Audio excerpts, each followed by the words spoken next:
Sejam bem-vindos. O viajante desta semana saiu de Portugal convencido que ia dar uma volta ao mundo. Deu antes uma volta pelo mundo. Foi daqui direito ao Médio Oriente, depois à Ásia, regressou ao Médio Oriente, onde voltou a provar o sabor da fama, já explicamos tudo. Depois meteu-se o Natal e regressou a casa. E voltou a fazer-se ao caminho. África, costa leste da Etiópia até Moçambique. A meio do percurso fez o safari mais barato do mundo. Tudo isto acompanhado da namorada, que um dia, fica já prometido, vamos receber aqui no programa. Olá, Vasco Veludo. Bem-vindo às Conversas do Fim do Mundo. Olá, João. Obrigado. Obrigado pelo convite e também obrigado pela companhia, porque vamos certamente falar de muitas histórias inusitadas e também engraçadas, mas a viagem também tem alguns momentos de tédio e de espera e muitos deles foram passados a ouvir conversas do fim do mundo. Ah, foi? Sim. Principalmente na Etiópia e nessa zona, onde passámos muitas horas em autocarros. Passamos muito tempo a ouvir podcasts que íamos descarregando pelo caminho. Olha que giro, muito bem. Não é por isso que aqui estás. Estás aqui porque és um grande viajante e fizeste uma grande viagem. Vasco, explica-me lá, o que é que aconteceu? Tu saíste de Portugal para ir dar uma volta ao mundo e então, acabou-se o dinheiro, foi? Não, por acaso não, podia ter sido. É um argumento válido. Sim, e voltaríamos felizes na mesma e realizados. Mas foi mais porque percebemos que viajávamos mais devagar do que aquilo que achávamos que íamos viajar. Nós acabamos a passar cerca de um mês em cada país e quando chegamos à Ásia Oriental, ao Japão, percebemos que se atravessássemos o Pacífico para a América, iríamos precisar de muito mais tempo e também percebemos que todos nós temos um limite e estava na altura de começar a regressar e seria mais fácil voltar para trás pelo mesmo caminho, ou pelo menos por um caminho parecido, e foi esse o único motivo que nos fez não atravessar para a América do Norte e posteriormente para a América Latina. Ok. Portanto, depois da bateria carregada em Portugal. Tu e a tua namorada viajam devagarinho, é isso? Sim, já sentíamos isso antes mesmo quando tínhamos os típicos 15 dias de férias, mas com um ano sentimos ainda mais, que o nosso objetivo era conhecer, tentar estar o máximo conectados com as culturas dos países que visitávamos, passar tempo com as pessoas e isso é um impeditivo quando estamos a viajar muito rápido. Onde é que passaram mais tempo? Sri Lanka, acho que sim. Acho que foi no Sri Lanka, chegamos quase a um mês e meio. Uau! Talvez porque passamos lá um Natal e uma passagem de ano. Sim. Celebraram lá o Natal no Sri Lanka, foi? Sim, foi onde estávamos no Natal e lá está aquela típica coisa, mete-se o Natal, depois a passagem de ano e fomos ficando. e foi esse o único motivo que nos fez ficar lá um bocado mais tempo que o normal. Sendo que no Natal seguinte aí sim regressaram a Portugal, não foi? Exatamente, foi depois passado quase um ano. Portanto, um mês e meio no Sri Lanka. Porquê? Porque era barato estar no Sri Lanka ou porque havia muita coisa para fazer e para ver? Foi não teve tanto a ver com o ser barato, que é, por acaso, mas foi um país que nós gostamos, que tinha muito para explorar, apesar de não ser muito grande, e ocorreu 2 meses, nós estávamos mais ou menos 2-3 meses de viagem, depois de um mês muito intenso na Índia, de outro mês também igualmente intenso no Irão, e quando chegamos ao Sri Lanka sentimos que era um bom país para abrandar um pouco e era fácil movermos de um sítio para o outro, e acabou por acontecer naturalmente. Lá está também com as festas que queríamos celebrar de alguma forma mais especial do que o resto dos dias, essa preparação, e acabamos por ficar um pouco mais tempo no Sri Lanka. Foi basicamente esse o principal motivo. Muito bem, disseste que o mês na Índia foi intenso, tão intenso que foram tu e a tua namorada, como é que se chama já agora? Tânia. A Tânia. Tu e a Tânia foram os dois elevados à categoria de estrelas. Conta-nos lá isso, pá. Foi uma história bastante engraçada e surpreendente. Sim.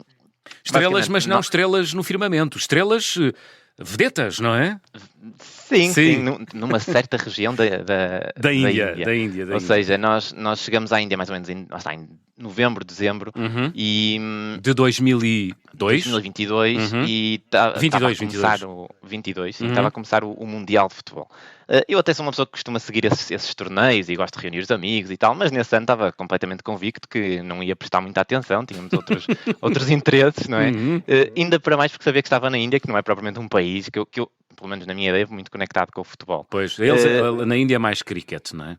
Exato, acho que sim. Mas o que acontece é que quando chegamos à região de Kerala, no sul, à cidade de Calicut, Uhum. começamos a ver que tinha cartazes do Ronaldo, do Messi, das seleções todas, e o pessoal vivia aquilo de uma forma que eu nunca tinha visto, nem em Portugal, quase como se fossem os clubes, e havia o clube de fãs da seleção portuguesa, e fotos de Uau! jogadores e tudo mais.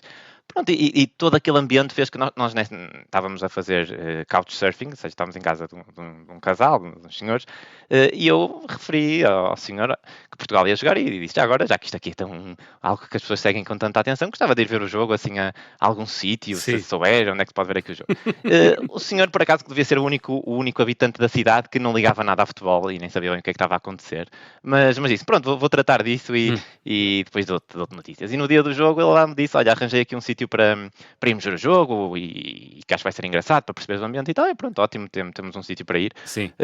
Qual é o meu espanto ou seja, era um ecrã gigante, num descampado, Ok. na Índia, ou seja, acumula mesmo muita gente, não é a mesma coisa se calhar de ir aqui ver um jogo lá, aqueles ecrãs que também montam nas cidades, mas qual é o meu espanto? Nós estávamos a jantar antes do jogo e o senhor começa-me a dizer, olha, se falarem contigo, agradece aqui ao senhor tal, ou ao meu amigo, não sei, disse-me os nomes, escreveu num papelinho, achei aquilo um bocadinho estranho, mas pronto, poderia ser porque alguém vinha me perguntar se eu estava a gostar de estar ali, ou algo assim do género.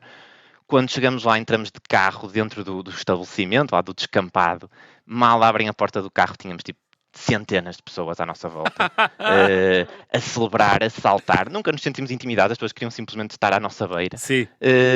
E chamam-nos ao palco e nós temos de ir ao palco falar, como se toda a gente.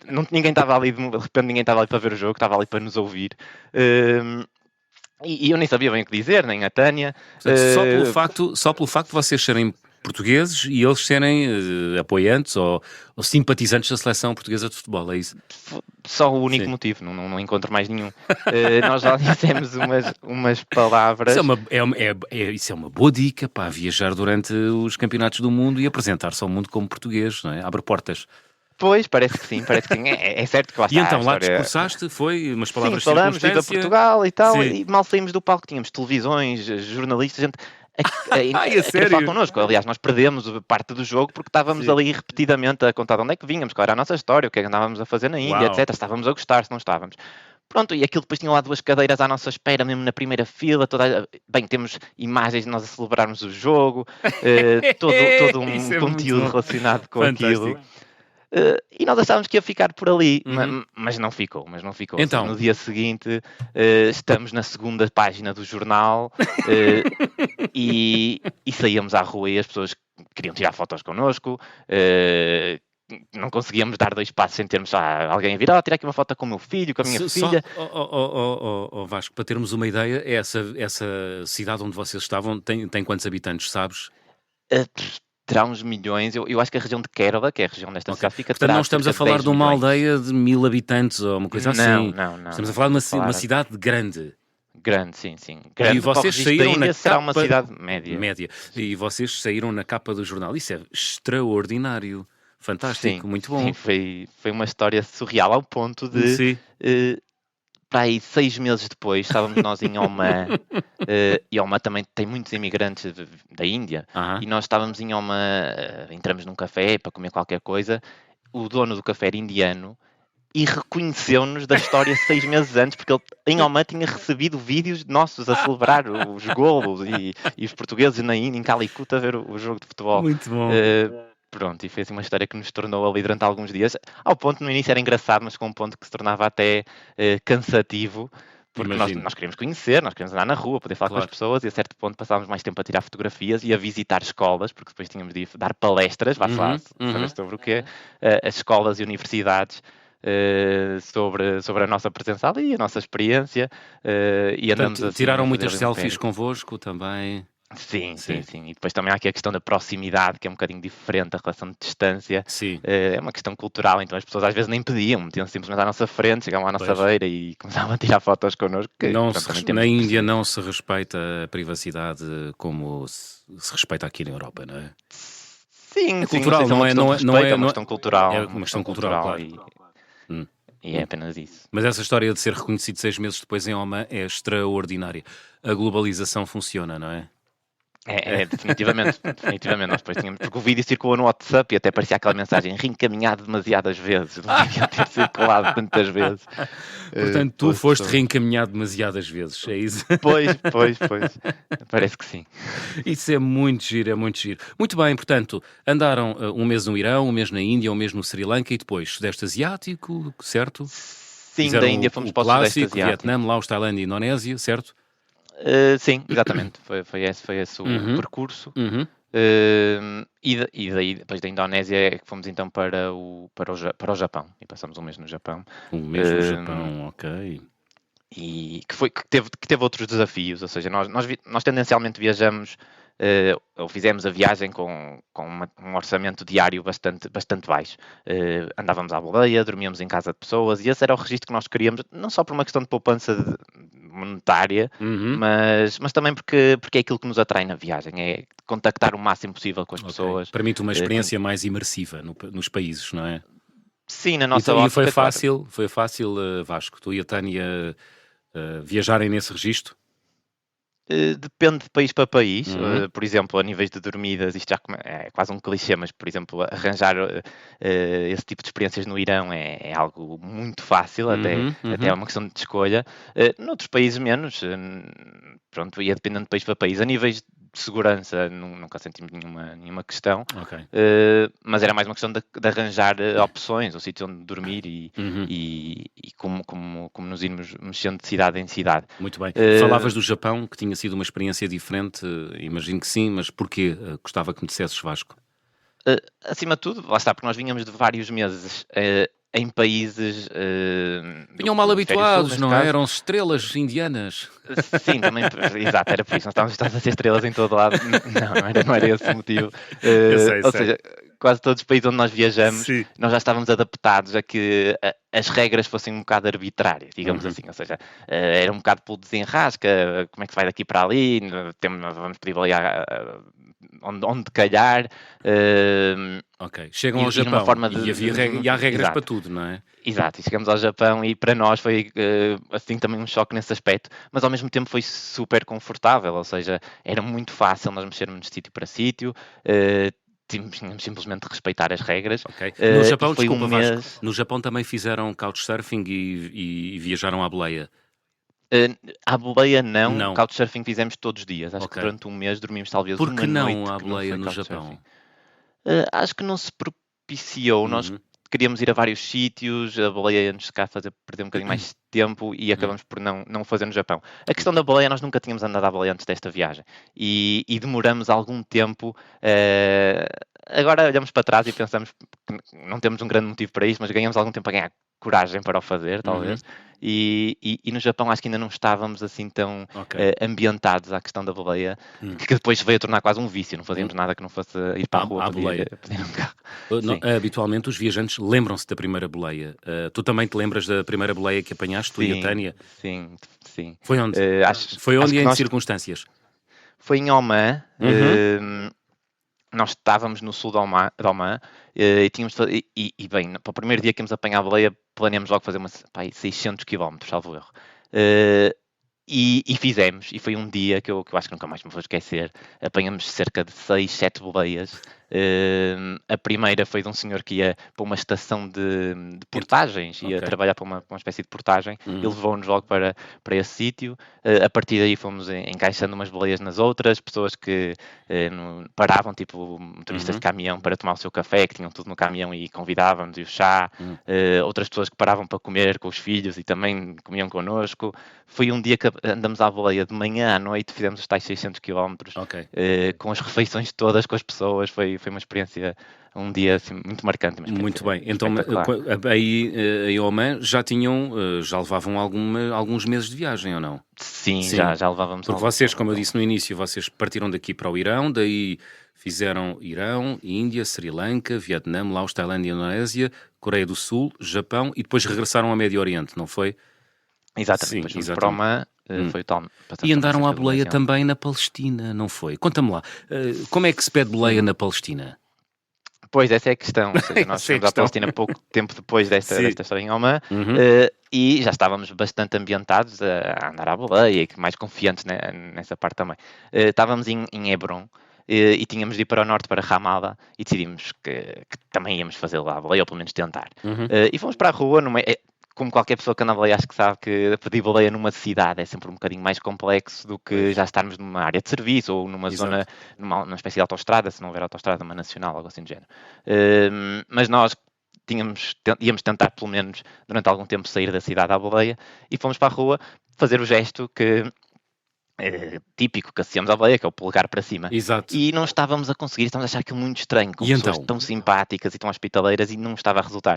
Até que passado, sei lá, pá, aí quase uma hora, sai um senhor de uma loja, porque as pessoas iam olhando para nós, passavam e tal, sai um senhor de uma loja e vem ter connosco e diz: olha, o que vocês estão a pedir não é boleia. Primeiro perguntou o que é que nós queríamos, sempre queríamos Sim. apanhar um carro, e ele: vocês estão a pedir não é boleia, vocês estão a pedir é comida, que esse símbolo significa que vocês precisam de comer, ou algo assim do género. Vocês têm é de apontar o indicador para a frente e vão ver que se calhar vai correr melhor. E então? Bem, e assim foi. Apontamos o indicador para a frente e para aí passado 2 carros Mais nada. para alguém, para onde é que vocês querem ir? O senhor não ia diretamente, obviamente, para Ramala, mas já ia na direção. E pronto, e mais uma vez conseguimos facilmente encaixar boleias em boleias e chegamos a Ramala relativamente rápido. Muito bem. E foi um dia espetacular, porque lá está a Palestina, com toda Ok. a questão que se vive na região. Vocês estiveram lá antes do 7 de outubro, não foi? Sim, nós saímos já de Israel, já estava a vivo, talvez a 30 de setembro, ou seja, coincidentemente uma semana antes. Uma semana antes. Muito bem. Vasco, vamos continuar a falar da vossa viagem na segunda parte do programa desta semana, mas para já vamos abrir o álbum de viagem.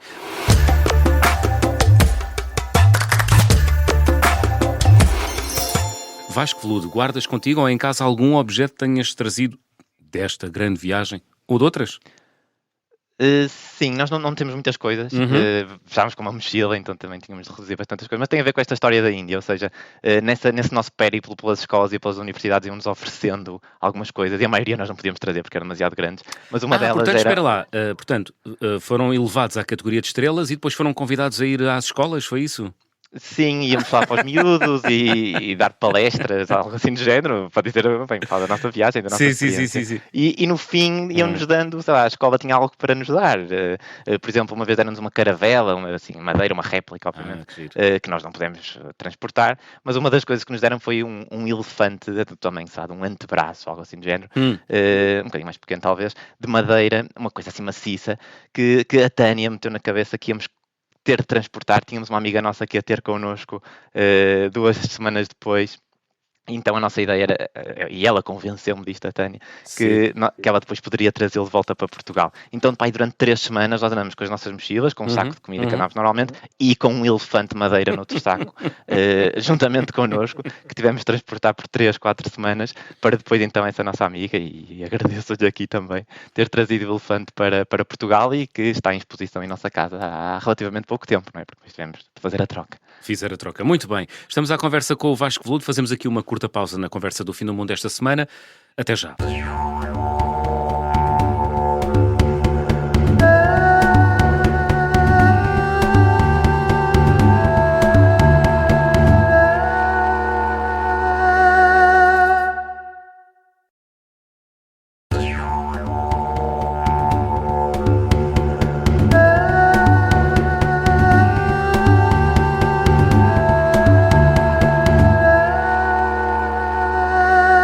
Estamos de regresso para a segunda parte das conversas do Fim do Mundo, esta semana com Vasco Veludo. O Vasco saiu de Portugal para uma viagem de volta ao mundo, mas acabou por viajar, enfim, por meio mundo. Ele já nos falou um pouco na primeira parte do seu percurso inicial. Foi daqui para o Irão, depois passou um mês na Índia, onde foi elevado ele mais a namorada, a Tânia, à condição de superestrelas, podemos dizer assim. Passou um mês no Sri Lanka, depois regressou ao Médio Oriente, depois de ter passado também pelo Sudeste Asiático, e depois regressou a casa no Natal. Vasco, a segunda parte da vossa viagem é em África. Tu dizias-me uma vez, em conversa, que a África foi mais pesado. Porquê? Sim. Ou seja, no nosso registro de viagem, viajar em África em África. Eu não gosto muito de dizer isto, No nosso faço registro 50 países. desculpa, só pausa. No nosso registro Sim. Couchsurfing e boleia. Exatamente. E boleia e transportes públicos quando não conseguimos apanhar a boleia.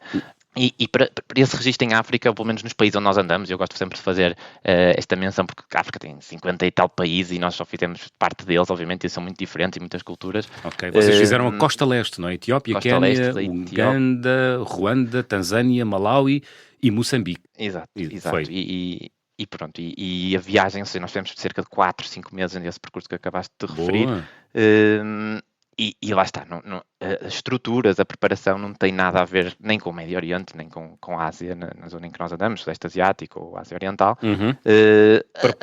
Prepararam a viagem ou foram daqui direitos ao... Ora, como é que era? Como é que eu tinha? Etiópia, e depois foram descobrindo o caminho? Fomos descobrindo o caminho. Ou seja, tínhamos mais ou menos uma ideia que quereríamos chegar a Moçambique, não sabíamos bem como nem por onde. Dia a dia íamos preparando consoante o que a viagem nos levava, até porque a África obriga também a isso, algo que nós poderíamos achar que no dia X estaríamos a chegar a uma certa cidade, mas as viagens tinham tendência a estender-se por muito mais horas, muito mais transportes do que aqueles que nós pensávamos que íamos ter de apanhar. Ok. Olha, e em África dormiram onde? Em cidades ou cidades, enfim, aquilo que podemos chamar cidades, segundo um parâmetro europeu, ou dormiram em sítios mais bizarros e mais inusitados? Teve um pouco dos dois, assim, íamos passando nas capitais, começamos em Addis Ababa, passamos em Nairobi, mas também dormimos em sítios mais inusitados, por exemplo, no caso da Etiópia, ou seja, da Addis Ababa fomos para o sul, para uma zona que é o Vale do Omo, onde há as famosas tribos que se podem visitar. Lindíssimo, não é? Sim, muito bonito. Mas lá está, uma zona também muito turística, em que as pessoas normalmente, os turistas, pronto, vão de Jeep até essa zona, ficam em hotéis, visitam as tais tribos e depois regressam. No nosso caso, nós queríamos tentar mais uma vez apanhar os transportes públicos, chegar lá como nós conseguíssemos, e também tentar fugir um bocadinho desta lógica de quase fazer um safari para ir ver as tribos. E assim foi, tentamos conectar-nos através do Couchsurfing também com um rapaz que pertencia a uma das tribos, mas que vivia na maior cidade da zona, mas tínhamos decidido que não íamos dormir a fazer Couchsurfing, íamos alugar um quarto numa residencial e íamos dormir aí. O que aconteceu foi que deixamos as mochilas nesse estabelecimento de manhã. Esse rapaz veio passear connosco durante o dia e quando chegamos ao fim do dia para ficar então nessa pensão, disseram-nos: olha, chegaram outras pessoas, os quartos estão todos ocupados e não temos quarto para vocês. Isto fez com que ficássemos de repente sem dormir e o rapaz que tinha passado o dia connosco foi inexcedível e disse imediatamente... Então onde é que acabaram a dormir? Lá está, em casa desse rapaz. Que pertence a uma tribo, que vive na cidade. As tribos não vivem todas no meio da floresta, e nesse caso ele vivia lá nos arredores, mas também numa zona assim muito verde. Verde. Muito verde. E nós acabamos a ficar no quarto dele. Ele vivia com imensas crianças, alguns irmãos, primos, e era engraçado porque nós, cada passo que dávamos, tínhamos 10 crianças a ir connosco. Ou seja, íamos à casa de banho, que era cá fora,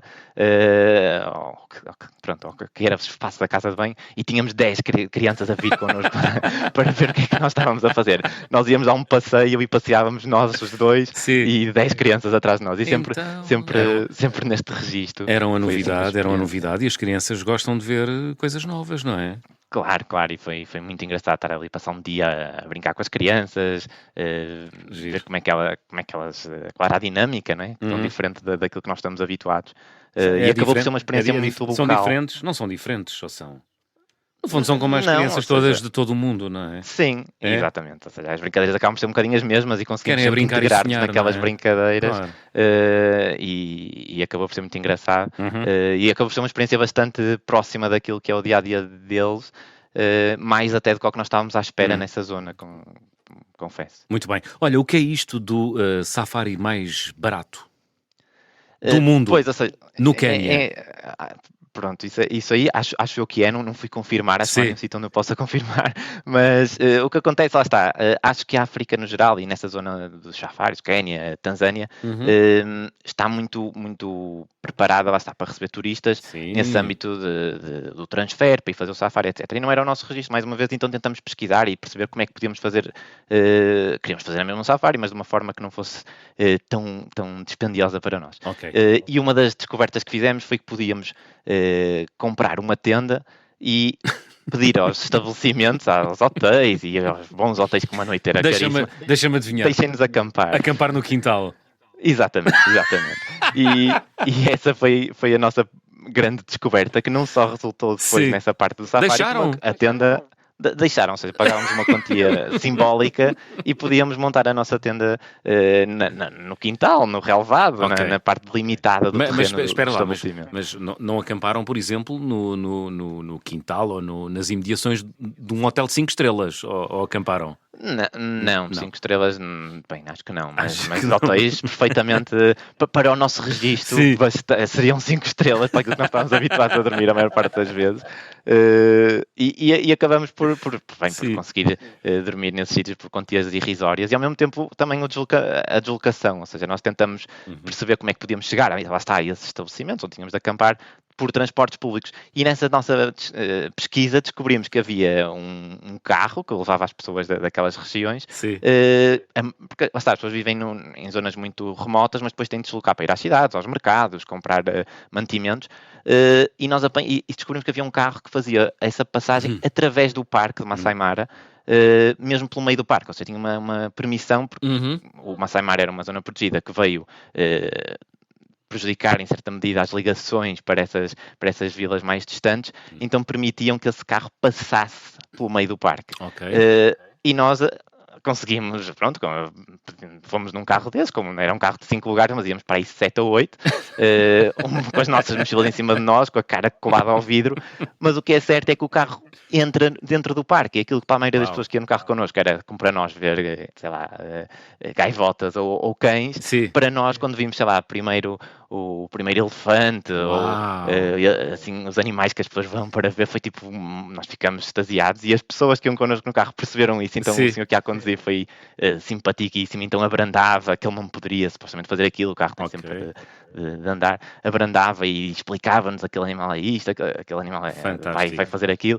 Acabou por ser, essa viagem custou-nos, sei lá, nem sei dizer, mas foi uma viagem num transporte público normal, e acabou por ser quase uma experiência similar ao safari oficial, que também acabamos por fazer depois. Muito bem. Viram animais, portanto, viram elefantes e viram mais... leões, vários animais, várias aves e todo tipo de animais que normalmente se vê. Nós não fomos na melhor altura do ano porque a vegetação estava muito alta, explicaram-nos isso, mas acho que é uma experiência que vale sempre a pena e definitivamente valeu. Muito bem. Pelo menos já tem uma história para contar envolvendo safaris e animais em África. Olha, também caíram de moto no Malawi. Como assim? Sim, também. Alugaram uma moto para viajar? Só eu é que caí. Tu é que caíste? Não. Aliás, não alugamos uma moto porque a queda connosco a conduzir já tinha acontecido uns anos antes na Tailândia. Então já estávamos preparados para o facto de que motas connosco a conduzir não seria uma boa ideia. Mas no Malawi nós ficamos íamos dormir num sítio que era no cimo de uma colina e para chegar lá era uma estrada muito íngreme, sempre aos esses.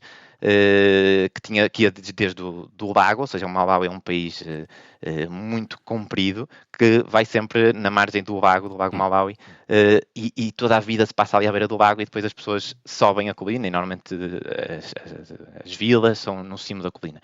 E foi nessa subida, precisamente, de moto, que cada um de nós ia numa moto, tinha umas motas muito potentes para fazer aquela subida, e eu notei que o rapaz que me ia levar era nitidamente mais inexperiente, mas não tinha outra hipótese, por isso prendi a mochila na parte de trás da moto e vamos lá tentar. O que é certo é que passado pouco tempo ele perdeu o controle da moto, a moto acabou por cair em cima da minha perna e fez uma queimadura, não foi nada de especial, mas pronto, que ainda guarda essa recordação comigo dessa marca na minha perna. O que é que isto levou? Ficaste de orgulho ferido? Sim, de orgulho e com a perna ali que precisou de um tratamento durante algum tempo. Ok. E também fez com que eu depois me recusasse a descer, porque tínhamos de voltar para baixo de moto. Então convenci a minha namorada, a Tânia, a fazer essa descida a pé.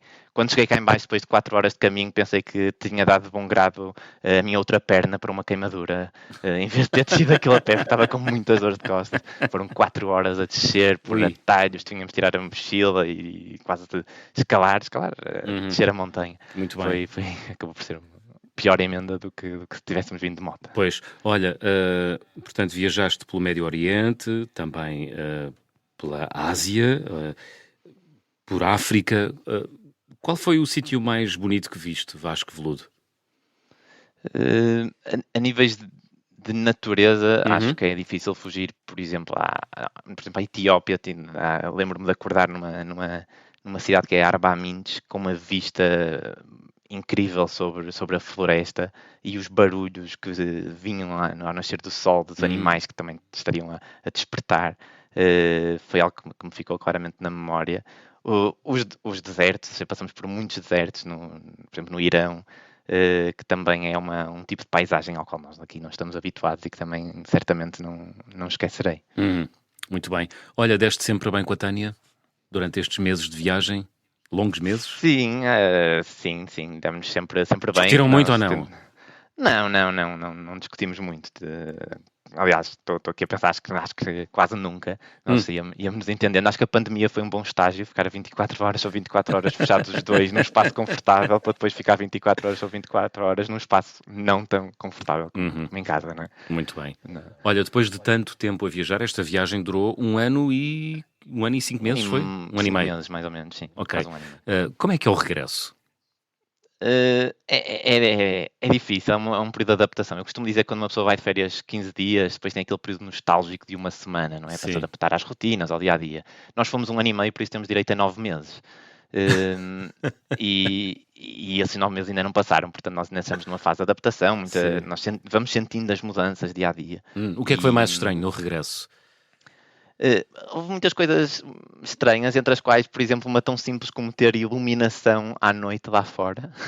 Lá fora, na rua? Na rua, não é? Porque cá está, nós tínhamos os últimos meses foram passados em África e não era muito comum nós sairmos à noite e não precisarmos de uma lanterna, por exemplo. Nas cidades, eu estou a exagerar, nas cidades não era preciso, mas em muitos outros sítios sim.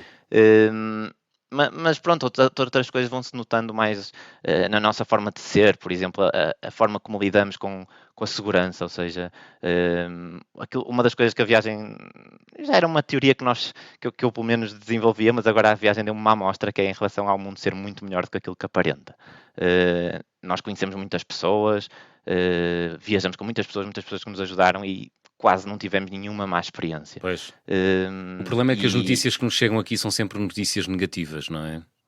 Pois, eu percebo, as notícias, ninguém vai fazer um telejornal a dizer que sobre alguém que correu tudo bem, olha, sua casa está tudo bem, não é? Boa noite, hoje foi um dia normal no Irão. Exato, eu percebo que assim seja. Ou quem diz Irão diz outro país qualquer, não é? Sim, mas se uma pessoa realmente contactar com as pessoas, a maioria das pessoas são boas, eu quero mesmo acreditar nisso, por muito que possa ser ingênuo, e a nossa experiência disse-nos isso, ou seja, todas as baleias que nós apanhamos, as casas onde dormimos, foram, diria, centenas de pessoas e quase não tivemos nenhuma experiência má. Eu costumo dizer, até às vezes, eu percebo que as pessoas o façam, mas quando dizemos que andamos à baleia ou que dormimos em casa das pessoas, a primeira pergunta que as pessoas fazem, e não tiveram medo? Isso para mim seria é quase tão estranho fazer essa pergunta como eu dizer que, sei lá, que joguei no Euro Milhões e a primeira pergunta que me fazem é, e ganhaste? As pessoas não vão perguntar isto, não é? Quer dizer, a probabilidade não é essa e as probabilidades são claramente positivas. Muito bem. Vasco Veludo, estamos a chegar ao fim. Vamos fazer check-out? Sim, vamos lá. Vamos embora. Então, vou pedir-te para completares as habituais frases. Então, na minha mala vai sempre papel e caneta que nunca uso. Ou seja, tenho um imaginário que é aquele de ver alguém a viajar com a linha do horizonte e a pensar e a escrever, mas primeiro a minha letra é péssima, depois não percebo nada do que escrevi e acabo sempre a tirar todas as notas no telemóvel. Escrevi um diário do ano todo de viagem no telemóvel e não usei o papel e caneta, mas voltei a Portugal e voltei a levar o papel e caneta que voltei a não utilizar. Olha, e essas notas, o que é que vais fazer com elas? para já ainda estão guardadas nos confins Ok. de uma drive, mas ainda tenho que pensar, porque eu tenho um diário todo escrito dia a dia Boa. e algum dia irei fazer alguma coisa com Muito ela. bem, arruma isso tudo, arruma isso tudo. Olha, Exato. a viagem com mais peripécias que realizei até hoje? Eu iria dizer parte da nossa viagem, principalmente Sim. a parte Etiópia-Quénia. Um mês e meio foram 2 telemóveis estragados, um ecrã do computador partido e um balde Uh, de tinta de pintar paredes em cima da minha mochila. Eh, Portanto, foi assim um mês e meio muito, de com episódios muitas negativos. peripécias. Sim, e a minha mochila com um cheiro que era insuportável, não é? Porque Por estava causa da com um balde tinta. de tinta em cima. Sim. O carimbo de passaporte ou o visto mais difícil de obter? Nós não tivemos assim nenhum muito difícil. Eu Uhum. diria talvez a segunda vez que fomos à Índia, porque nós vinhamos da Coreia, tínhamos de fazer uma escala no Vietnã, outra na Índia para chegar ao Oman, Hum? e quando chegamos ao aeroporto na Coreia, nós não tínhamos o visto para a Índia porque íamos passar menos de 24 horas na Índia, Hum? mas disseram-nos que tínhamos de ter. Então nós acabamos a perder os voos e a ficar 2 noites a dormir no aeroporto de Seul, Hum. à espera que o visto saísse para podermos então embarcar e fazer a tal viagem. A recordação de viagem mais cara? Lá está, não temos assim nenhuma recordação muito cara, nunca gastamos muito dinheiro. Eu diria talvez a noite de Natal que passamos no Sri Lanka, porque andávamos com um orçamento muito baixo e nessa noite, como era Natal, decidimos ir a um sítio melhor e gastamos cá, sei lá, 40 euros, algo assim por pessoa, ou seja, também não é propriamente imenso, mas para o Sim. nosso orçamento era dinheiro para quase uma semana. Talvez. Dormiram que nem reis nessa noite. Sim, e comemos também. E comer. O que é que se come na noite de Natal no Sri Lanka? Não é uma tradição de Sri Lanka, ou seja, o que muitas pessoas fazem é vão a hotéis e tem, lá está, o buffet e toda Isso. uma refeição com todas as comidas do Sri Lanka e comidas internacionais e foi um bocadinho por aí. Ok. Não foi nada de muito estranho, diria. A refeição mais estranha qual foi? Foi algo muito familiar, que foi cão no Vietnã. Sabias que Sim. estavas a comer cão? Sabia. Como é que estava a comeste? comer cão. Estufado, assado, grelhado? É grelhado, ou seja, Grelhado. E é bom? não quero ser muito visual, mas é tipo como nós aqui fazemos o leitão, diria. Ok. Não adorei, Ah, mas é a como- peça, vês a peça. Vê-se a peça a assar, mas Assim, depois para a mesa eles partem. Pronto. Mas as pessoas estavam tão surpreendidas por nos ver no restaurante Sim. que pessoas de outra mesa vinham ter connosco a perguntar se não estávamos enganados, sabíamos onde estávamos. E nós, sim, nós sabemos. Ao ponto de um senhor de outra mesa trazer Sim. comida da mesa dele para nós provarmos, cozinhado de outra forma, que segundo ele era melhor do que aquela que nós tínhamos pedido. E nós também provamos da forma que ele tinha pedido. E acabou por ser uma experiência engraçada. Uhum. Gostava de viajar com? Assim, eu iria. É muito difícil para mim viajar sem ser com a Tânia, porque toda esta viagem foi com ela, mas acho que é uma resposta que se cá não conta, porque viajei sempre com ela, né? Sim. Mas então acho que a minha resposta seria o meu irmão, tenho um irmão mais novo, e acho que um dia gostaria de levar numa viagem assim como esta que nós fizemos, mais pequena, se calhar, ele, para já também ainda tem de crescer. Ainda tem de crescer. Oxalá. Boa sorte. Olha, Vasco, chegámos ao fim. Qual foi a música que escolheste para fechar a conversa do fim do mundo desta A semana? música que escolhi chama-se Baroye, é de Shervin Agipur, espero estar a pronunciar bem. É uma música que é uma senha para da revolução ou da tentativa de revolução que está a acontecer no Irão. Nós estivemos no Irão em outubro de 2022, pouco tempo depois do assassinato de Mahsa Amini, e foi, para além da hospitalidade que já é comum dos iranianos, estar lá nesta altura para nós foi muito intenso. Portanto, assistiram a todos aqueles tumultos. Assistimos, fomos apanhados no meio de alguns, Ok. e ver a luta de um povo pela sua liberdade foi para nós muito intenso. Até foi difícil continuar a viagem sem estarmos sempre a ver as atualizações que vinham do Irão. E esta música é tipo uma senha da revolução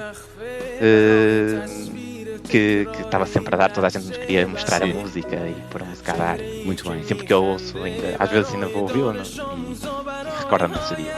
Muito bem. Shervin Agipur, a fechar a conversa do fim do mundo desta semana. Vasco, muito obrigado. Fica já aqui, prometido. Um dia temos de falar com a Tânia precisamente sobre esta viagem, recolher as impressões dela desta louca viagem do ano e 5 meses. Vasco, uma vez mais, obrigado. Até à próxima. Obrigado. Estamos de regresso de hoje a 8 dias, já sabem, sejam bons e boas viagens.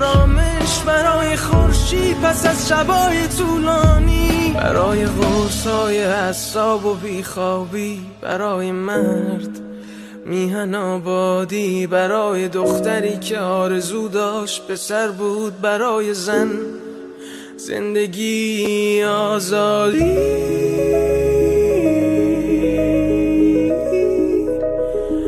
برای آزادی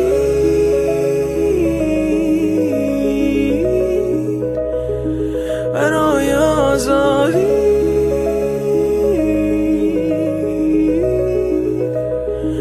برای آزادی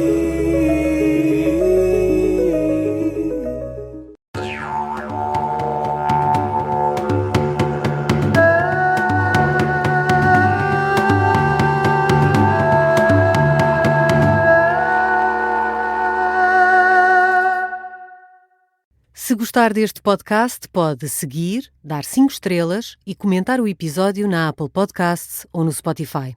Pode também subscrever e gostar no YouTube. Assim recebe uma notificação sempre que houver um novo episódio.